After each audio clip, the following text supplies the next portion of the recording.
So let's learn a new command. I believe tree should work here. Let's see tree. So the command tree shows you the hierarchical tree-like structure that we are trying to create. So this dot represents the directory that you are in currently, and that directory is the my project directory. So under my project, I have 3 directories that we just created, and they are depicted by the tree command in this way.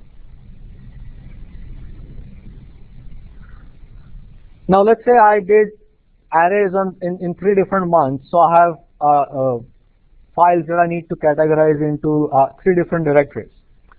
I could explicitly change to the arrays directory, so I could do it this way. And again, keep remembering that you have to type a few characters, then press tab.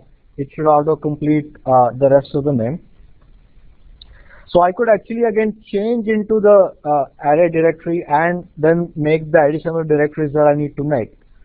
But I want to introduce you to the relative nature of the file system. So for that, what we can do is we can create those directories by sitting right where we are at. So we are in the my project directory at the moment.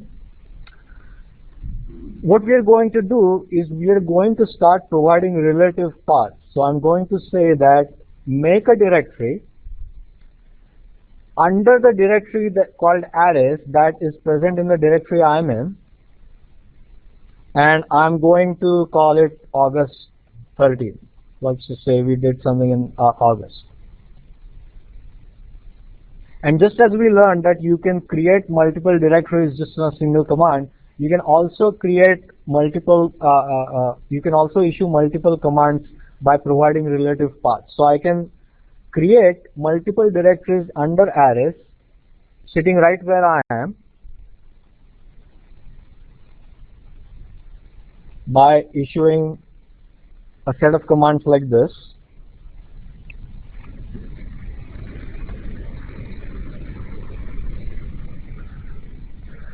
So by specifying relative paths, so even though we are sitting in this directory at the moment, which has 3 things in it,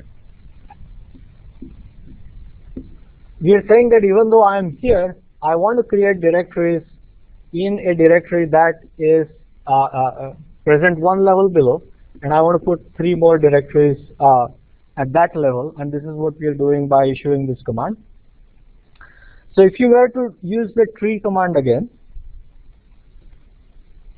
it should be pretty apparent what we just did. Yeah.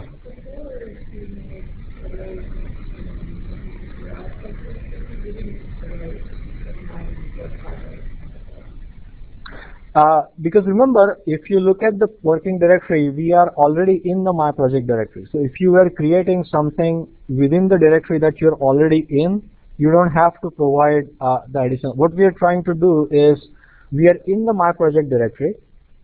We have a directory called arrays that is present under the my project directory. And the next set of directories we are creating, we want to create under this directory that is present, and that's why we had to specify the relative path. Right.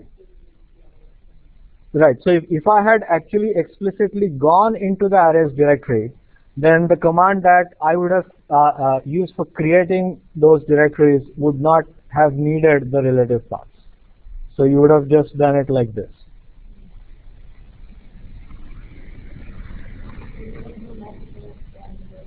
Yeah, you can do, sure. You could be sitting in this directory and work on something that's totally on a different leaf. As long as you provide, you can either walk up this path. So the way you walk up a directory structure is, again, let's verify where we are at. So why don't everyone go into the arrays directory so that everyone is in this location.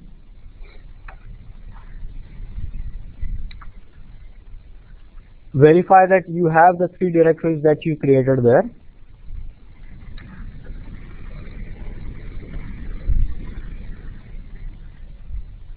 So let's say we want to go 1 level up.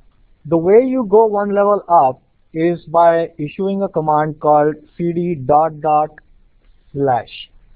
So the two dots always represent a directory that is one level up. So if you were in the my project directory, anytime you say two dots, the system understands that you are referring to the directory that is immediately on top of it. Dot always represents the current directory. So the directory you are in is represented by a single dot. Directory you are you want to go up to is represented by two dots. So something that's immediately upstream, two dots. The directory that you are in is a single dot. So if I do this, you can see that the system brought me up one directory.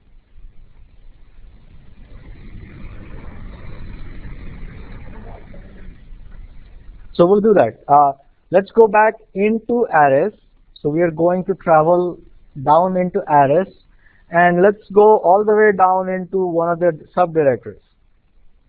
So now I'm in a directory that is actually a subdirectory of the arrays directory itself.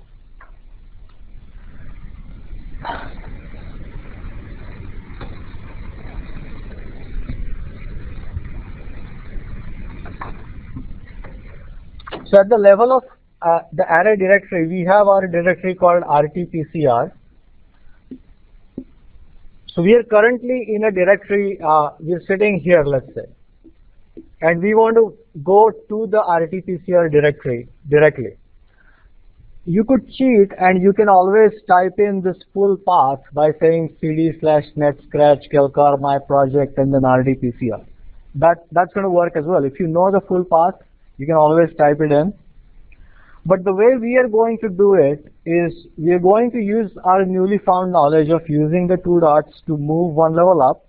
So we'll move one level up, we'll move another level up, and then we'll move down to this directory. Is that clear? You walk up one level, walk another level up, and then move sideways. So we are going up one, up another level, and then we are going to move sideways because these three directories are at the same level. So the way we will do that is we go up one directory by two dots. So we are now at the level of arrays. We have to issue another two dots to move up one more level. So we are now at the my project level. And at this point, we should be able to type RT and have the tab autocomplete. The way you can quickly check is if you are at the right level is by using the tab. If it doesn't autocomplete, that means you're not at the right level. So for example, if I had tried to do RT-PCR right at this level, the tab doesn't give me anything, meaning we are obviously not at the right directory, so that's why the system is not able to autocomplete. So we have to go up twice before we can go sideways. And once we press return, you can see that in one shot, we move from this directory into that directory. And this is very, very handy at times. You will probably end up using it in, if you end up doing some shell scripting, you can use relative directory paths like this to access pretty much anything that may be on that system. You can read files from one location, write them into a second location, while you may be in a third directory completely. So all of the Unix commands can be issued in a relative fashion as long as you provide the right paths. So if you did this, so for example, as she was saying, what's going to happen is if you just try to do this, then what the system is trying to do is it thinks that you're actually trying to run a program, because you can run programs like this as well. Let me not talk about that just for the moment, because it's probably going to confuse you a little bit. If you do not provide a valid command at the beginning of a prompt that you're issuing, the system is going to think that you're trying to run something. So for example, when I say ls, it knows that this is a system command I'm trying to run, and it actually executes that automatically.